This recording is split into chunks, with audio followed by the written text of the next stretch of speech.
The times were different back when Margaret and Joseph unexpectedly fell pregnant with their child. Their parents put them under a lot of pressure and they were forced to give their baby away. So, their little Emma quickly found a new home. Of course, Margaret and Joseph didn't know by whom she was adopted, and they never expected to see her again. But 50 years later, that suddenly changed.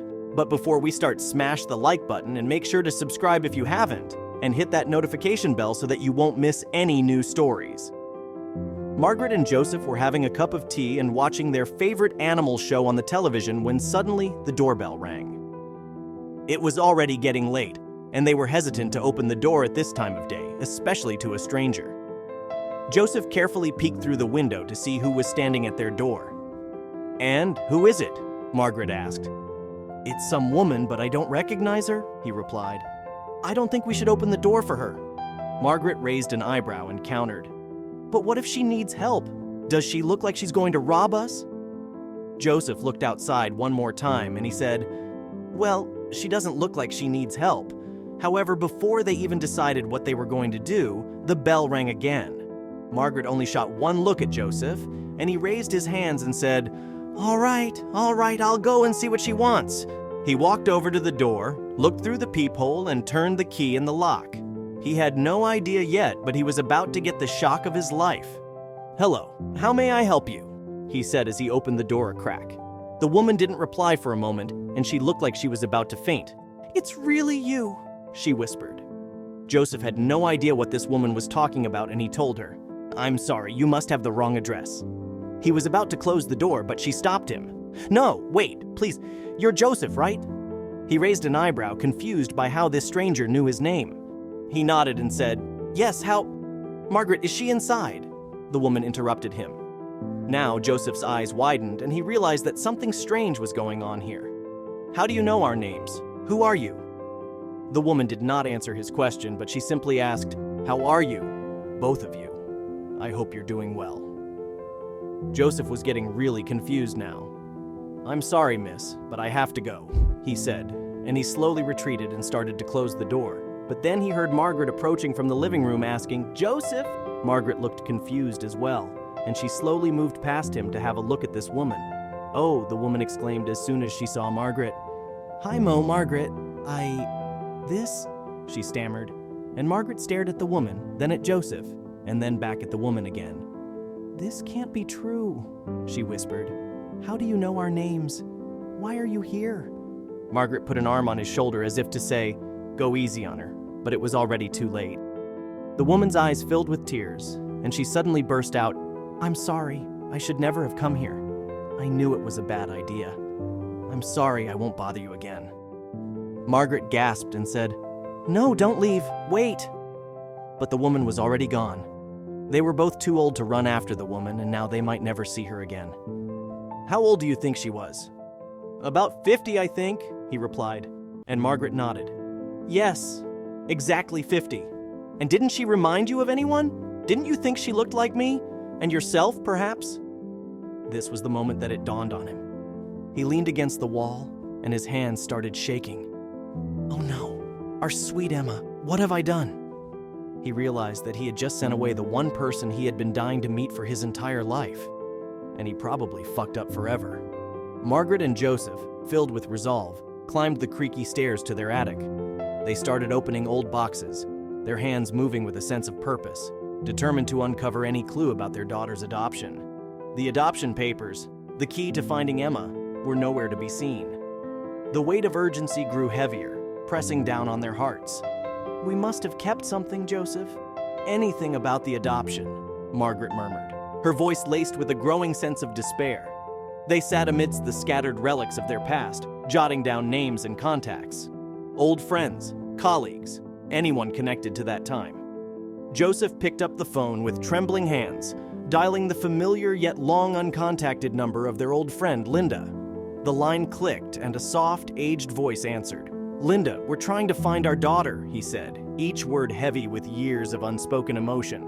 Linda's hesitation was palpable through the phone. "Joseph, it's been ages, and this is quite sensitive," she began cautiously. In their following conversation, Linda reminisced about the past, sharing anecdotes that transported them back to simpler times. A few days later, Joseph and Margaret met Linda at her quaint, orderly home. Together, they combed through old hospital records that Linda had managed to keep. "Look, this agency, it handled adoptions back then," Linda pointed out, her finger trembling as she traced the line. The name of the adoption agency was barely legible, but it was a clue, the first tangible lead in their quest. It was a whisper from the past, offering a glimmer of hope in their search for Emma. With the adoption agency's name in hand, Margaret and Joseph's hopes soared, only to be dashed when they discovered that the agency had long since closed. They tried to track down former employees of the agency, believing someone might still remember Emma's case. They scoured phone directories and reached out to social services, hoping for a lead. Their love for Emma and the need to find her kept them pushing forward, refusing to succumb to despair. One evening, as they sat on their porch, discussing their next move, their young neighbor, Emily, overheard their conversation. Emily, a college student known for her tech savviness, approached them hesitantly. "I couldn't help but overhear about your search for Emma," she said softly. "Maybe I can help? I know a bit about finding people online." Her offer, unexpected yet sincere, brought a new ray of hope to their quest. With Emily's help, Margaret and Joseph tentatively stepped into the digital age. Emily introduced them to various online communities, forums for adoptees, social media groups for birth parents, and networks where people shared similar stories of separation and search. Margaret, with a deep breath, began typing their story under Emily's guidance. Once the post was complete, she paused before hitting submit, a mix of fear and hope in her heart. The story of Emma, their lost daughter, was now floating in the digital ether, waiting to find a connection. Their story, once released into the digital world, resonated with many. Responses began to trickle in, each one a voice echoing their own pain, understanding, and support. Each email opened brought a mix of anticipation and skepticism, as they searched for the truth amidst a sea of possibilities. Among the sea of emails, one stood out to Margaret and Joseph. It was from a woman named Sarah, whose message contained specific details that only someone truly connected to Emma's past could know. This wasn't just another dead end, it was a lead that felt real and tangible. After exchanging several messages, Sarah agreed to meet, but her caution was evident. She was protective of Emma's privacy, insistent that until she was sure of their intentions, she would reveal only so much. The day of the meeting arrived, and Margaret and Joseph sat in a quiet cafe, their hearts pounding with anticipation and anxiety. It was a meeting not just of strangers, but of hearts linked by Emma. As they sipped their coffee, Sarah revealed her true connection to Emma. She was Emma's adoptive sister. This revelation added a new depth to their search. Sarah shared how she had grown up alongside Emma, always aware of her being adopted, but seeing her as nothing less than a true sister. Yet, as she spoke, it became clear that there was more to Emma's story. She hinted at a recent change, something compelling that had driven Emma to seek out her biological roots.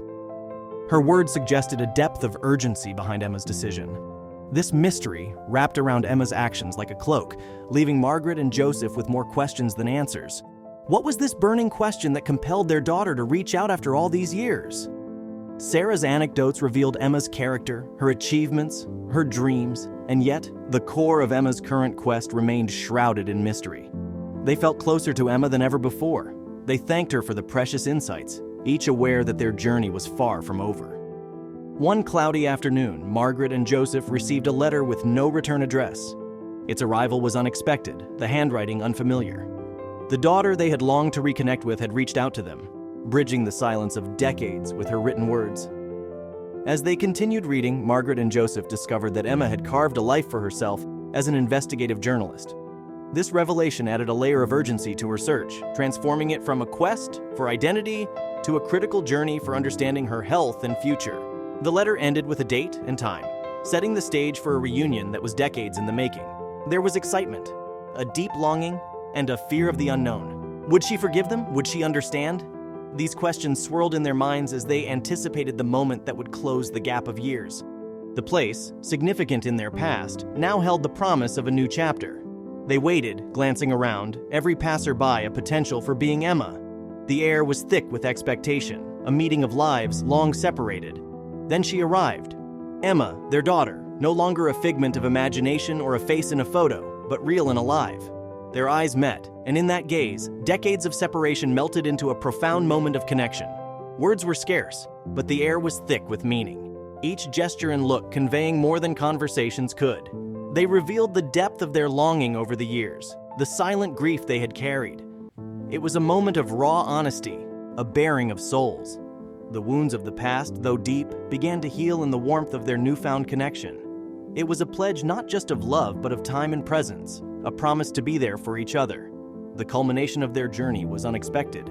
A press conference where Emma publicly acknowledged Margaret and Joseph as her biological parents. As they stood by her side, Margaret and Joseph felt a sense of pride and closure, their story coming full circle in the most public and profound way.